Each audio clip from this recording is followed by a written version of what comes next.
Now, page 4, celebrating the greatest generation. We are losing our living legacy. We are losing a generation of Americans who lived during a time when there were no cell phones, no video games, not even television, only radio, and an ironclad American intestinal fortitude of a society with one singular goal: protect and preserve our republic and freedom-loving peoples around the globe. And in order to accomplish this goal, this generation of U.S. citizens was forced to mobilize the entire country and go to war.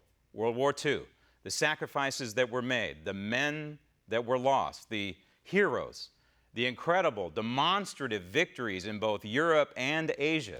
This generation of Americans now is in their 90s, a truly dying breed. So when we can honor and celebrate those who did sacrifice and serve some 70 years ago, we must. It is our duty as patriots to stop and recognize and marvel and say thank you to these warriors. And one of them is a California resident by the name of Earl Wayne Terry. He served in the U.S. Navy from 1940 to 1945, Pacific Theater. Mr. Terry, E.W., as he calls himself, penned a letter to President Trump.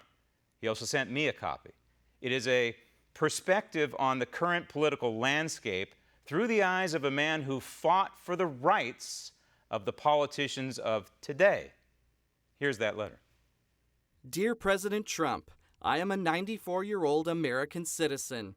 I served in the U.S. Navy during World War II, from 1940 to 1945 in the Pacific Theater. On the day that President Roosevelt died, several enlisted men around me were in tears and saying, "If President Roosevelt is dead, what are we going to do now?" I recall that a young naval officer walked in and said, "It's terrible that the president has died, but this is America, and whoever fills his place will do fine." During the entirety of World War II, it never occurred to me that we would lose the war. It is incomprehensible to me that serious allegations could be made against President Trump concerning Russian collusion. It's a disgraceful situation. It's a total witch hunt. I've been saying it for a long time. I've wanted to keep it down. We've given, I believe, over 1 million pages worth of documents to the special counsel. The basis of this allegation was created and paid for by his campaign opponent, Hillary Clinton, and the people in the top levels of the FBI, who are well-known and documented Clinton supporters and Trump haters.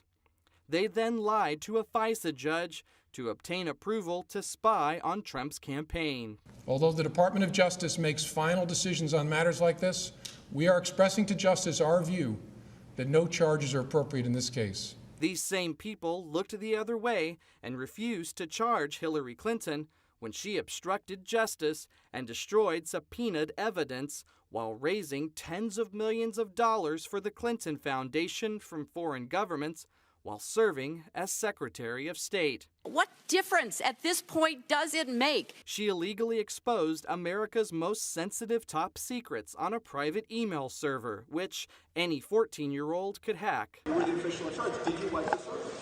What, like with a cloth or something?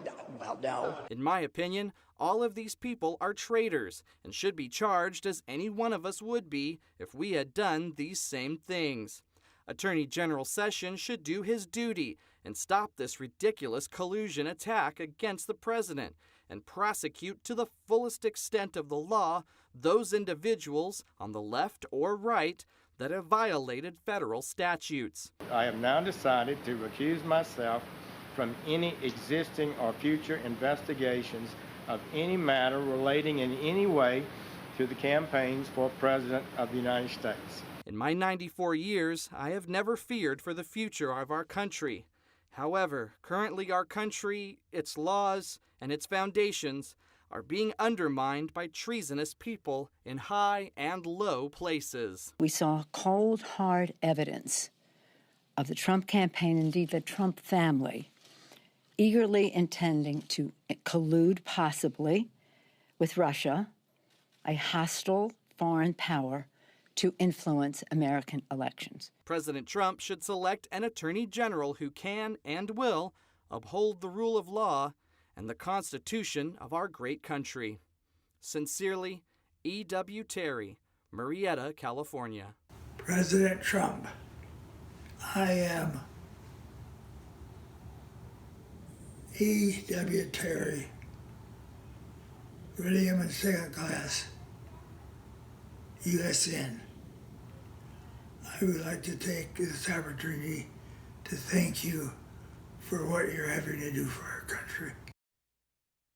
So the man who fought for this country against external, existential threats in World War II is fearful for our future from internal attacks. Thank you, Mr. Terry, for your perspective, for your generation of brave Americans, and for your service.